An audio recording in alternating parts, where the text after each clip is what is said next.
Products. Now we will see why products fail. First of all, context, the failure rate is high. 90% of the consumer goods fail in the first 3 years, 30% in the industrial products, and only 20% of services.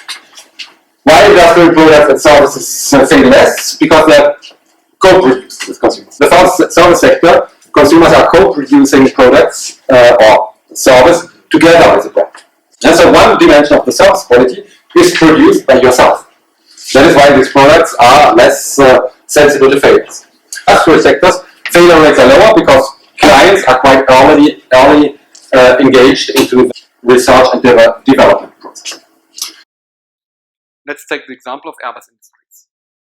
In the aeronautics industries, clients, that is the airlines, are very early involved into the research and development process, which means that they exactly give the opinion what they want in the future planes, and thus the failure rate is reduced.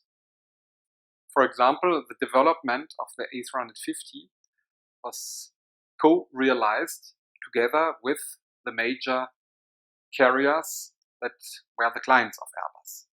For example, Emirates, Singapore Airlines, Air France, and who gave the opinion about how this plane should be realized and conceived in terms of engines, in terms of aerodynamics, in terms of equipment on board.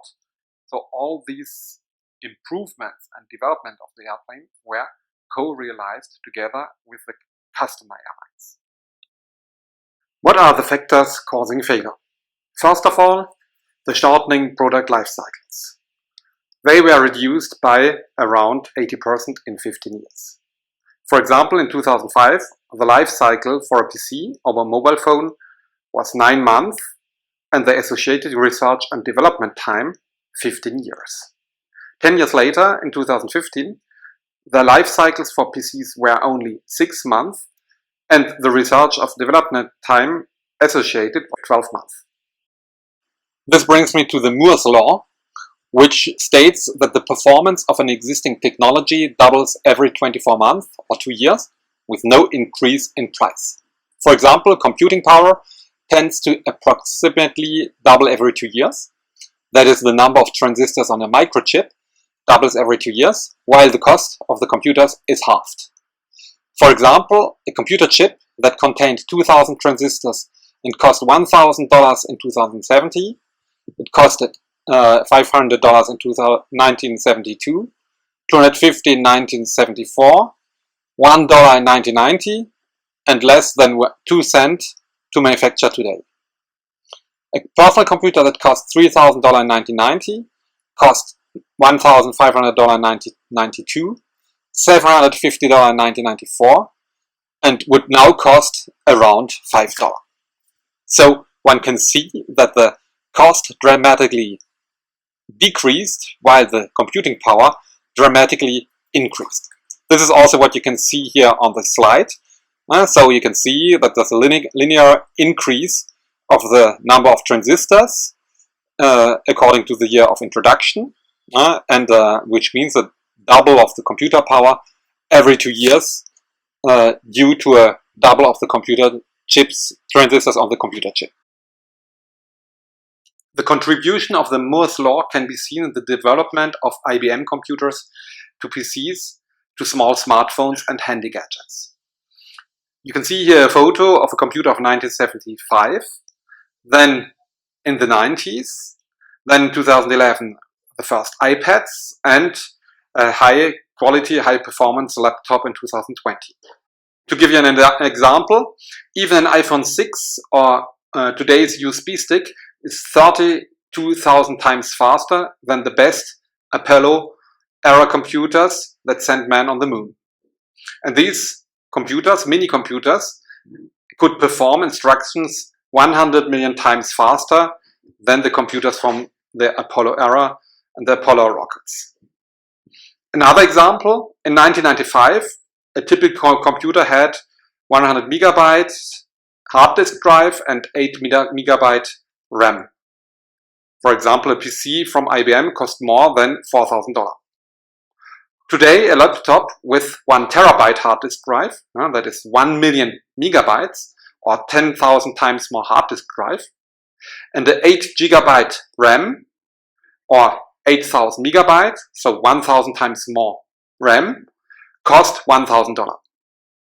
Another example, a 128 gigabyte card today, or USB stick, costs roughly $0.40 per gigabyte. A card with 128 megabyte capacity in 1995 cost around $234 per gigabyte. So 600 times more. So shortening the product life cycles associated to the Moore's law with more and more pressure to higher performance, associated to rising costs of developing products, is a major factor of failure. At the same time, global competition increases this pressure, as well as declining profitability of brand followers. In other words, when a brand arrives second or third, they don't have pioneer effects, they don't achieve learning effects, and do not achieve standard effects, and thus the profitability declines. This can be seen in the global smartphone markets. Whereas Apple was for a long time a leader, now Samsung, Huawei, Xiaomi take over more the position of Apple in terms of innovation capacity, in terms of launch of new product varieties, in terms of introduction of high innovative technologies such as artificial intelligence. And so through this global competition, the market shares and leadership position of Apple erodes progressively with the emergence of strong competition through Southeast Asia, first from Samsung and more now from Chinese competitors such as Huawei and Xiaomi. Furthermore, there's increasing environmental pressure due to political, institutional and regulatory pressure. For example, regulatory pressure is mounting against tech companies across the EU and the US. This significantly dampens the company's ability to make money from extracting user big data and using it to target ads and to make money. Other examples concerns the artificial intelligence and autonomous cars, which are highly regulated markets to ensure security. Or the tobacco and drug market is also highly regulatory in terms of laws. Furthermore, consumer pressure for safe and eco-friendly green products. 80% of global respondents feel strongly that companies should help improve the environment, according to a study of the survey company Nielsen in 2019. Another study conducted by Marks & Spencer in 2019 reveals that 90% of the consumers expect environmental friendly products, but only 10% of consumers are ready to pay more. The respondents expect the industry to absorb the cost. This increases pressure and cost and harms innovation and their success. On the other hand, this opens opportunities for sustainable marketing and transformative consumer approaches through digitalization without product ownership or servitization. Examples are coming from the platform economy, such as Uber or GetAround. This shows that consumers not necessarily need their own products or the ownership associated, but can rent them, and this decreases the environmental pressure and gives new innovation opportunities in the digital world. Next, slow development. The speed to the market is crucial. According to McKinsey, the consulting company, a product launch 6 months behind the schedule will reduce lifetime profits by 30%. Where you're spending 10% over the R&D budget, trims profits by only 3%.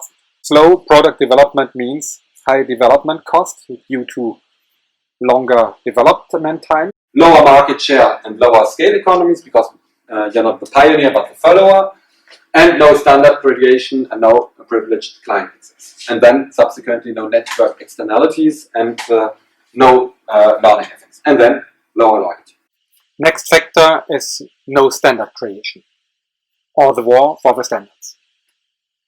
The example comes from the video cassette recorder industry, where for years a format war happened between Philips, Sony and GVC. The first video cassette recorder VCR was launched in 1972 by Philips, but it had very bad image quality. Then in 1975, Sony launched Betamax with improved image quality but only 1 hour recording, and the video recorder was very expensive. Therefore, Sony missed to create a standard, as very few consumers adopted the Betamax recorder. In 1976, GVC launched the VHS system with lower image quality but higher record duration, and above all, at a lower price.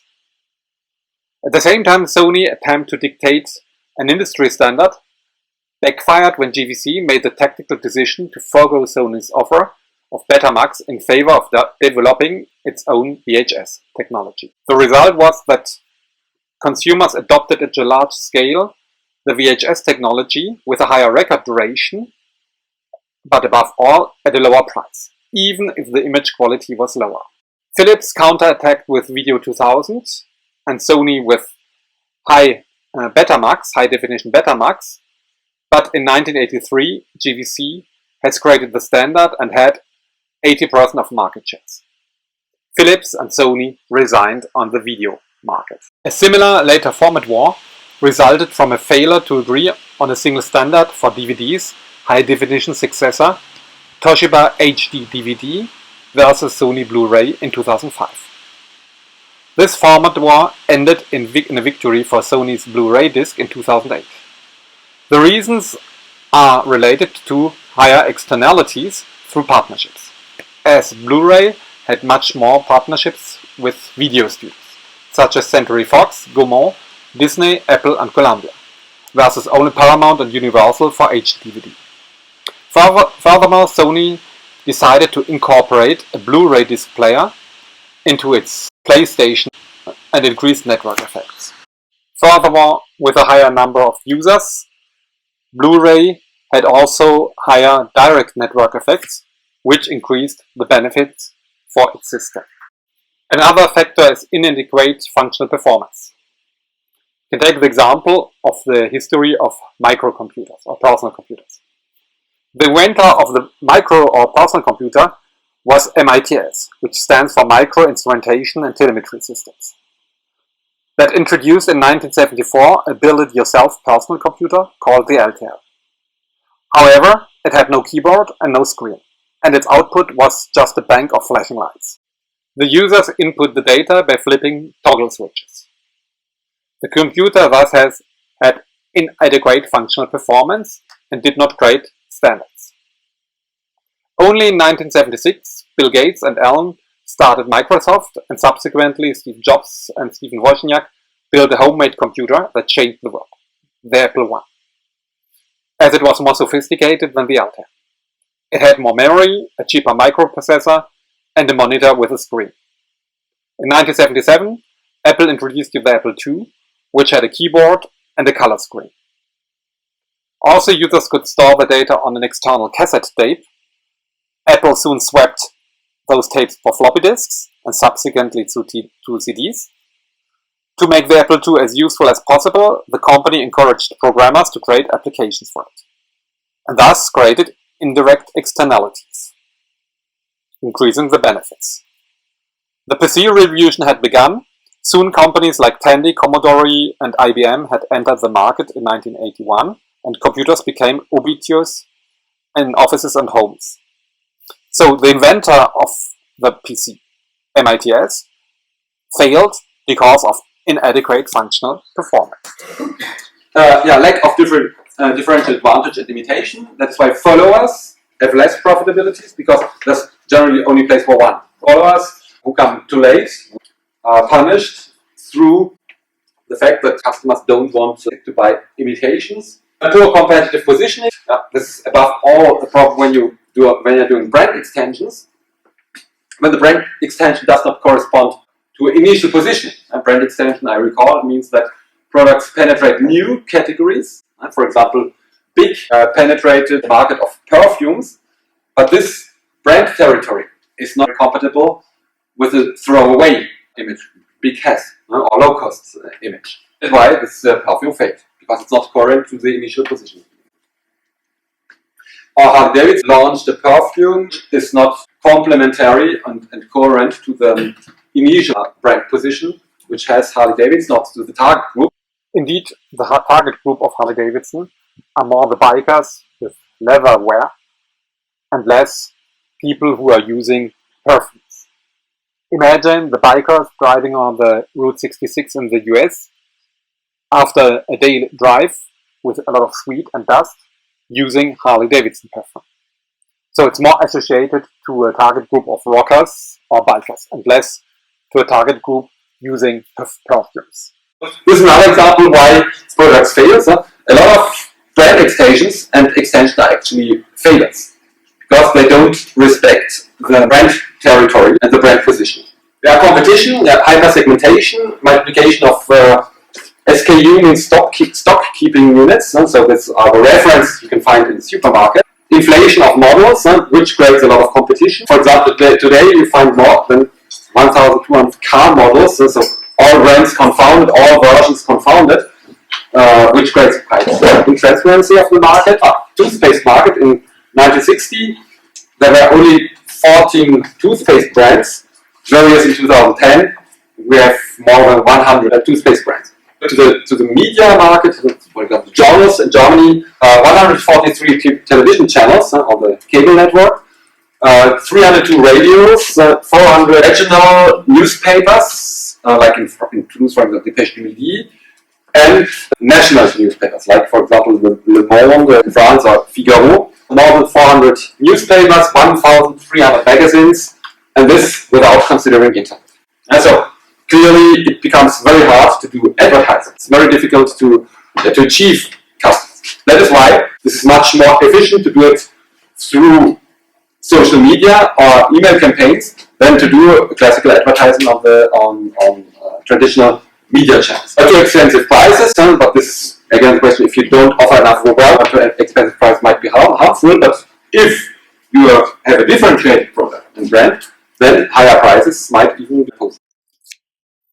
We can cite the example of the Laserdisc, which was a precursor to the DVD, offering consumers a higher quality picture and sound than VHS tapes. But unlike VHS players, Laserdisc players could not record TV. Laserdisc players as well as Laserdisc themselves were also very expensive. So the value was outperformed by the price. Introduced in the 70s, Laserdisc failed to gain traction.